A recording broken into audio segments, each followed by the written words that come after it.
Hello, and welcome to our podcast episode number 103, Adam Sandler's heartwarming journey to overcome anxiety and find true love. I am Thomas, and I am here with my very good friend Timothy. Tonight, we are going to discuss a film called Punch Drunk Love. A warm welcome to you, dear viewer, to our film night. Punch Drunk Love is a 2002 American absurdist romantic comedy drama film about Barry Egan, a socially anxious entrepreneur who falls in love with his sister's coworker named Lena Leonard. The movie revolves around Barry's struggles with his overbearing family and his emotional isolation until he meets Lena, leading to a complex relationship filled with challenges and confrontations. Well, Tom, so did you enjoy Punch Drunk Love? Oh, Timothy, dear friend, where do I even begin? First of all, I found it quite boring. The storyline was predictable and the character development was lacking. I mean, we have this guy, Barry Egan, who's a bit socially awkward, but not in a way that makes me feel empathy for him.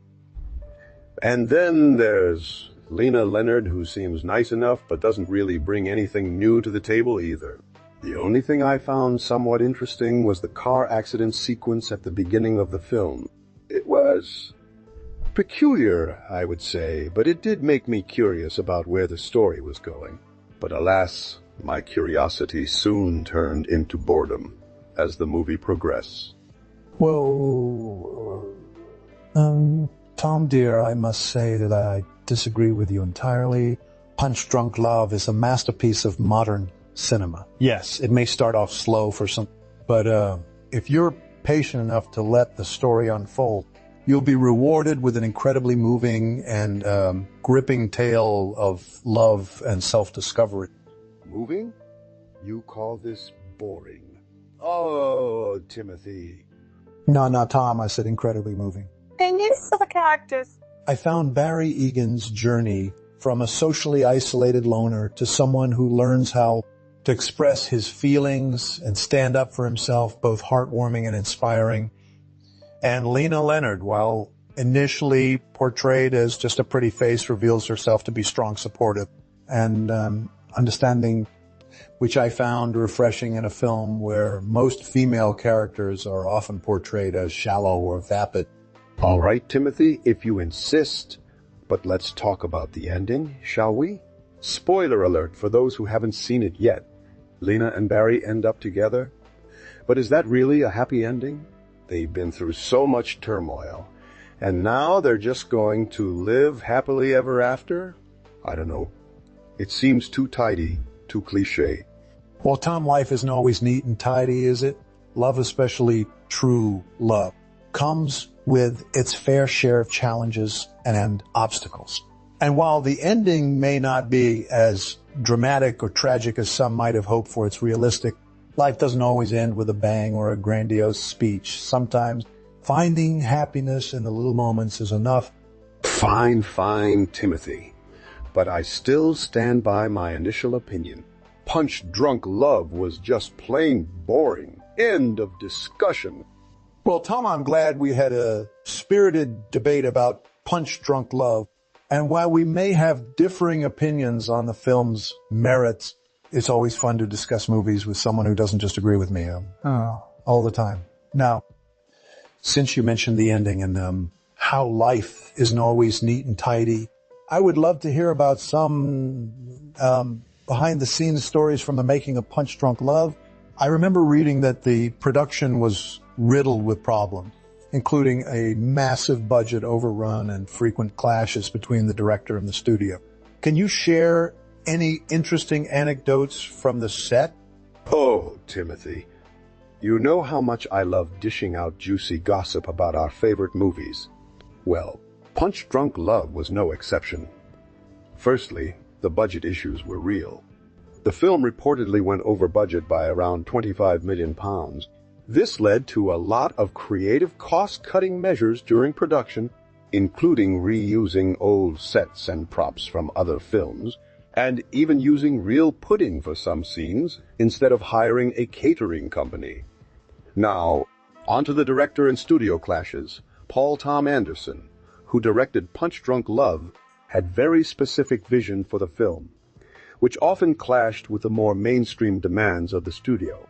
For example, he reportedly wanted to cast Johnny Depp as the lead role, but the studio wanted a bigger box office draw like Brad Pitt or Leonardo DiCaprio.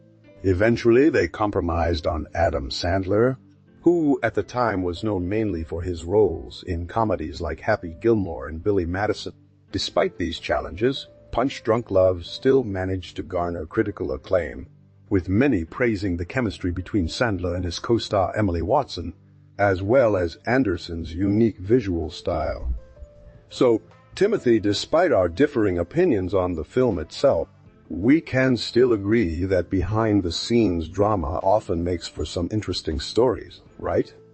Oh, Tom, you always know how to make a boring old man like me excited about movies, so besides the budget issues and director-studio clashes. Were there any other interesting tidbits from the set of Punch Drunk Love? I read somewhere that the infamous pudding scene where Barry Egan goes on a rampage in his hotel room was actually inspired by an incident involving director Paul Tom Anderson's own father.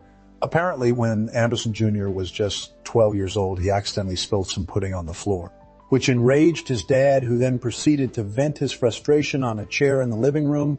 This traumatic childhood experience reportedly stuck with Anderson, and he eventually channeled it into the iconic pudding scene we see in Punch Drunk Love. Now, moving on to the special effects and filming techniques used in Punch Drunk Love, I've read that director Paul Tom Anderson was known for his unique visual style, often employing extreme close-ups and unusual camera angles to create a sense of claustrophobia and disorientation in his films.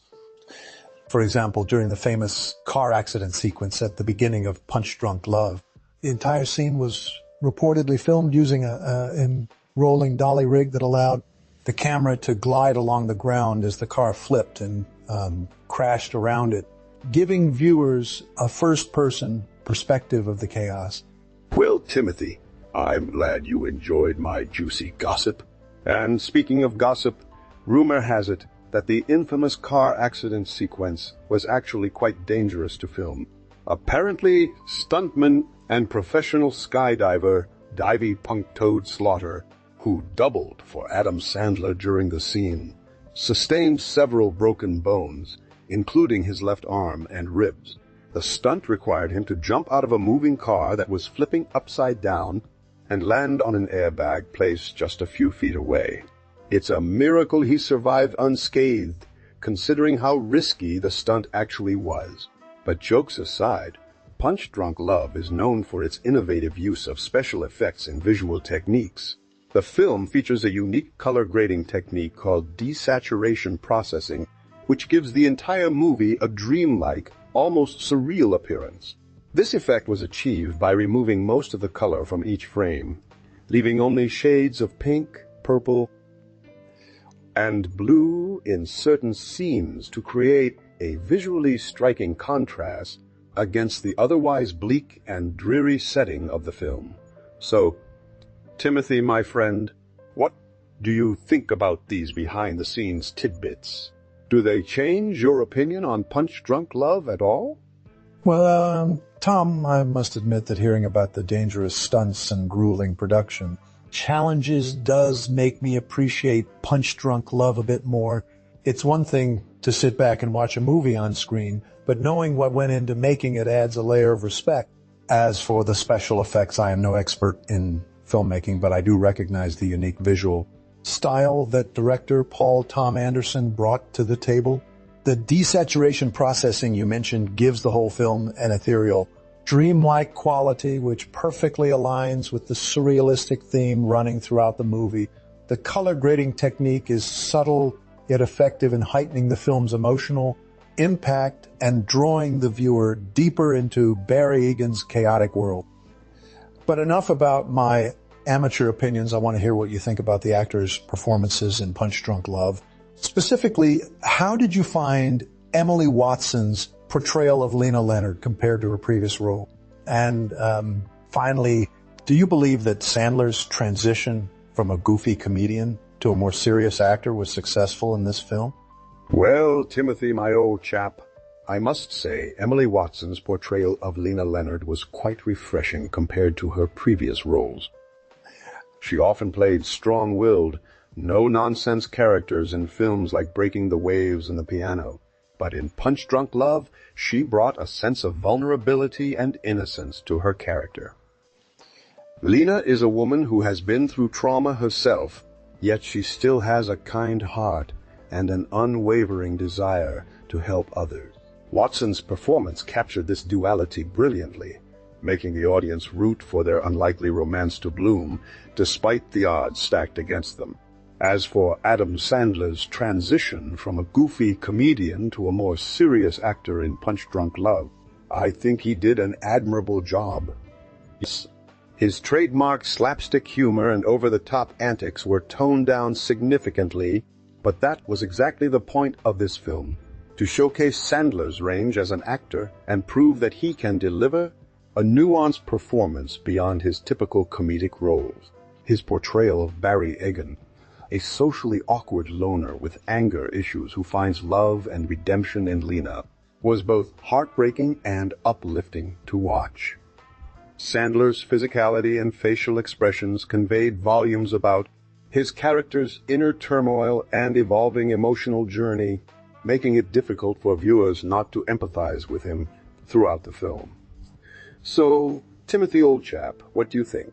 Do these thoughts on the actors' performances change your opinion of Punch Drunk Love at all? Well, Tom, I must say, after hearing your thoughts on Emily Watson's performance and Adam Sandler's transition from a goofy comedian to a more serious actor in a Punch Drunk Love, I can't deny that both gave commendable performances. However, my initial standpoint still remains unchanged. The movie simply didn't resonate with me. Don't get me wrong, it was well acted and had some interesting moments. But overall, I found it to be a bit too quirky and disjointed for my taste. The plot felt like a mishmash of several different genres, romance, comedy, drama, and even a hint of crime thriller with that whole phone sex, scandal, and the four brothers hired to intimidate Barry. I appreciate director Paul Tom Anderson's unique style, but for me, Punch Drunk Love was just too punch drunk on its own quirkiness.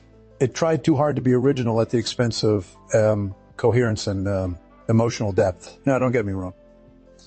There are some moments in the film that did manage to tug at my heartstrings, like the scene where Barry finally confronts his abusive family and proclaims his love for Lena. But these moments were few and far between in a sea of quirky antics and random plot twists. I think if the film had focused more on developing its romantic core and less on its offbeat humor, it could have been a truly memorable cinematic masterpiece. But as it stands, Punch Drunk Love remains a cult classic that appeals more to a niche audience with a taste for the unusual and avant-garde in filmmaking. So, Tom, what do you think? Did I miss something? Are there any redeeming qualities or hidden gems that I overlooked in Punch Drunk Love? Well, Timothy, my dear chap, I must say you have made some valid points about your issues with Punch Drunk Love's storytelling and lack of coherence. However, as an art lover myself, I often find beauty in the most unexpected places, and this film certainly falls under that category. Director Paul Tom Anderson, known for his unconventional style, was able to create a surreal world full of vibrant colors, textures, and sounds that transported me into the chaotic mind of our protagonist, Barry Egan. The performances by both Emily Watson and Adam Sandler were truly captivating, showcasing their range as actors and their ability to bring depth to characters who could have easily been written off as quirky caricatures. As for the plot, I see Punch Drunk Love more as a reflection of life itself, messy, chaotic, filled with twists and turns that often defy logic or convention. Life doesn't always make sense, and neither does this movie, but that's part of its charm, isn't it? We watch films to escape reality, to experience something new and unexpected, even if it means embracing the chaos along the way. So, my dear fellow, I implore you to give punch-drunk love another chance, perhaps with a more open mind and a willingness to embrace its quirks rather than resist them. And do let me know in the comments what you think about the film's style, performances, or even its underlying message. Remember, art is subjective, so don't be shy to share your thoughts and opinions now before we sign off for today. A quick reminder, please like, comment, subscribe, and share this video with your friends and family who might also enjoy a good discussion about the ups and downs of punch-drunk love. Until next time, cheers, chaps.